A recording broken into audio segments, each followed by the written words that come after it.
Hello, my dear friends. How are you all? Welcome to another episode of English with Habish. Dear friends, in today's episode, we are going to talk about present perfect continuous tense. Okay, അതിന് നമുക്കൊരു premise set ചെയ്യാം. ജോണീൻ്റെ അങ്കിളും ആൻറ്റിയും ജോണീനെ കാണാൻ വേണ്ടിയിട്ട് വീട്ടിൽ വന്നിരിക്കുകയാണ്. Okay, so അവർ തമ്മിലുള്ള conversation ആവട്ടെ ഇന്നത്തെ present perfect continuous tense. So വന്ന ഉടനെ ജോണീൻ്റെ അങ്കിള് ജോണിയോട് ചോദിച്ചു, നീ എത്ര കാലമായി ഇംഗ്ലീഷ് പഠിക്കാൻ തുടങ്ങിയിട്ട്? So this is the question. നീ എത്ര കാലമായി ഇംഗ്ലീഷ് പഠിക്കാൻ തുടങ്ങിയിട്ട്? ഇവിടെ നമ്മളൊരു ഡ്യൂറേഷൻ ഓഫ് ടൈമിനെ കുറിച്ചാണ് സംസാരിക്കുന്നത് അല്ലേ? എത്ര കാലമായി? ഇങ്ങനത്തെ കാര്യങ്ങൾ പറയാൻ വേണ്ടിയിട്ട് നമ്മൾ എന്ത് ചെയ്യും? ഈ ഫോർമുല ഉപയോഗിക്കണം. സിംഗുലർ സബ്ജക്റ്റ് ആണെങ്കിൽ has plus been plus verb ing, plural subject ആണെങ്കിൽ have plus been plus verb ing. Okay, so ഇതിൻ്റെ ഉത്തരം ജോണി കൊടുക്കുന്നത് I have been studying English for 2 months. 2 മാസമായി ഞാൻ ഇംഗ്ലീഷ് പഠിക്കാൻ തുടങ്ങിയിട്ട്. ഇവിടെ ഐ ഒരു പ്ലൂറൽ സബ്ജക്റ്റ് ആയിട്ടാണ് കരുതുന്നത്, അതുകൊണ്ടാണ് ഹാവ് വന്നത്. ഓക്കെ, സോ നമ്മൾ ശ്രദ്ധിക്കേണ്ട വേറൊരു കാര്യം എന്ന് വെച്ചാൽ ജോണി 2 മാസം മുമ്പാണ് തുടങ്ങിയത്, പാസ്റ്റ് എന്ന്. ഈ സംസാരിക്കുന്ന ഘട്ടമായ ഇപ്പോൾ അങ്കിളിനോട് പറയുന്ന സമയത്തും ജോണി ഇംഗ്ലീഷ് പഠിക്കുന്നുണ്ട്, സ്റ്റിൽ ഡൂയിങ്, പ്രസൻറ്റിലും. ഫ്യൂച്ചറിലേക്കും ജോണി ഇത് ചെയ്യാൻ ആഗ്രഹിക്കുന്നുണ്ട്. ഓക്കെ, ഒരു ഫ്യൂച്ചറിലേക്കും ഒരു പോസിബിലിറ്റി ഉണ്ട്. അങ്ങനത്തെ ഘട്ടങ്ങളിൽ കൂടിയാണ് നമ്മൾ പ്രസൻറ്റ് പെർഫെക്റ്റ് കണ്ടിന്യൂസ് ഉപയോഗിക്കുന്നത്. ഒന്ന്, ഡ്യൂറേഷനെ കുറിച്ച് സംസാരിക്കാൻ.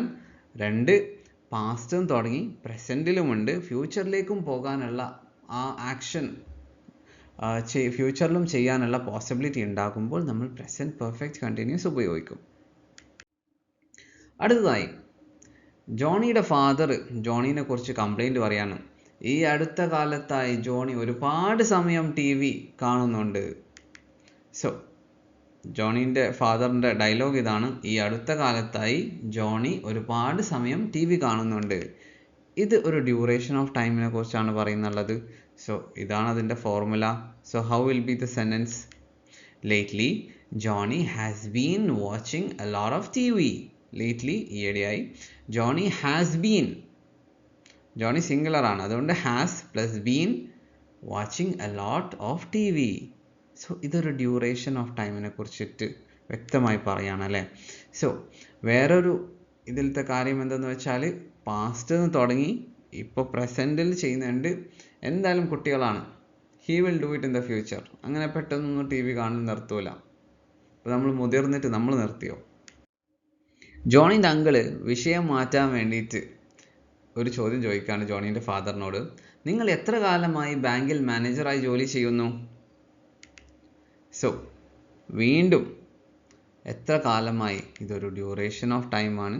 So you know the formula, write it down somewhere. So the sentence should be Johnny's father replies, I have been working as a manager since 2014. Since 2014, 2014 മുതൽ ഞാനൊരു മാനേജറായി ജോലി ചെയ്തുകൊണ്ടിരിക്കുകയാണ്. ഓക്കെ, സോ ഇവിടെ വേറൊരു കാര്യം നമ്മൾ ശ്രദ്ധിക്കേണ്ടത്, ഡ്യൂറേഷൻ ഓഫ് ടൈമിൻ്റെ കൂടെ തന്നെ 2014 മുതൽ തുടങ്ങി ഇപ്പോൾ ജോണീൻ്റെ അങ്കിൾക്ക് മറുപടി കൊടുത്ത സമയത്തും ചെയ്യുന്നുണ്ട്, മൂപ്പർ അവിടെ വർക്ക് ചെയ്യുന്നുണ്ട്, ഫ്യൂച്ചറിലേക്ക് മൂപ്പർ ഇത് ചെയ്യാൻ ആഗ്രഹിക്കുന്നുണ്ട്. ഓക്കെ, അല്ലെങ്കിൽ മൂപ്പർ പറയും I worked there for many years and now I don't wish to continue. ഈ പ്രസൻറ്റ് പെർഫെക്റ്റ് കണ്ടിന്യൂസ് ടെൻസ് ഉപയോഗിക്കാനുള്ള ഒരു കാരണം, ഒന്ന് കാലയളവ് ഡ്യൂറേഷനെ കുറിച്ച് പറയാനും, 2 എൻ്റെ അഭിപ്രായത്തിൽ മൂപ്പർ ഇത് ഫ്യൂച്ചറിലേക്കും ചെയ്യാൻ ആഗ്രഹിക്കുന്നുണ്ട് എന്ന് പറയാൻ കൂടിയിട്ടാണ്. ഓക്കെ, അടുത്തതായി ജോണീൻ്റെ ആൻറ്റി ജോണീൻ്റെ മദറിനോട് ചോദിക്കുകയാണ്, നിൻ്റെ അമ്മക്ക് സുഖമില്ലെന്ന് ഞാൻ കേട്ടു. I heard that your mother is not well. എത്ര കാലമായി അവർക്ക് നടുവേദന അനുഭവിക്കുന്നു? സോ ദ ക്വസ്റ്റ്യൻ ഇസ് എത്ര കാലമായി. So we know that there is a duration of time.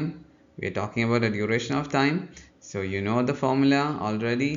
So the reply of the mother is she has been suffering from back pain for 3 years. She has been suffering from back pain for 3 years. ഇവിടെ 2 കാര്യങ്ങളാണ് ഈ sentence ഫോർമേഷന് കാരണമായത്. ഒന്ന്, നമ്മൾ duration of ടൈമിനെ കുറിച്ചാണ് പറയുന്നത്. 2, 3 വർഷം മുമ്പ് തുടങ്ങി ഇപ്പോഴും അവർക്ക് ബാക്ക് പെയിൻ ഉണ്ട് ഇനി ഫ്യൂച്ചറിലും അതങ്ങനെ പോകുന്ന ഒരു ബാക്ക് പെയിൻ അല്ല. I think something major. She's older also. ജോണീൻ്റെ മദർ അല്ലേ, ഗ്രാൻഡ് മദർ അല്ലേ. സോ അഥവാ ഇത് ഒരു ഫ്യൂച്ചറിലേക്കും പോകാത്തൊരു സംഭവമായിരുന്നെങ്കിൽ, ഫ്യൂച്ചറിലേക്കും കണ്ടിന്യൂ ആവാത്ത ഒരു ആക്ഷൻ ആയിരുന്നെങ്കിൽ, ചിലപ്പോൾ ജോണീൻ്റെ മദർ എൻ്റെ അഭിപ്രായത്തിൽ പറയട്ടെ, she suffered for too long, she suffered it for 3 years, now she's okay എന്ന് സിമ്പിൾ പാസ്റ്റിൽ പറയട്ടെ. അടുത്തതായി ജോണീൻ്റെ അങ്കിൾ ജോണീൻ്റെ ഫാദറിനോട് ചോദിക്കുന്നു, നീ എത്ര കാലമായി ഈ കാർ ഉപയോഗിക്കുന്നു? സോ അഗെയിൻ, എത്ര കാലമായി, duration of time, U know the formula. So Jonees father will answer, I have been using this car for 8 months. 8 മാസമായി ഞാൻ ഈ കാർ ഉപയോഗിക്കുന്നു. ഓക്കെ. സോ വേറൊരു സംഭവം എന്ന് വെച്ചാൽ, ഇവർ ഒരു കാറ് വാങ്ങിയാൽ, നമ്മൾ സാധാരണക്കാർ ഒരു കാറ് വാങ്ങിയാൽ 8 മാസം കൊണ്ട് നമ്മളത് കളയോ? ഇല്ല. 8 മാസം മുമ്പ് തുടങ്ങി ഇപ്പോൾ കാർ ഉപയോഗിക്കുന്നു, ഫ്യൂച്ചറിലേക്ക് ഉപയോഗിക്കും. ഒരു കാർ മിനിമം ഒരു 5-7 വർഷം ഒരു മിഡിൽ ക്ലാസ് ഫാമിലി ഉപയോഗിക്കും, ഇല്ലേ? Thank you for watching my friends.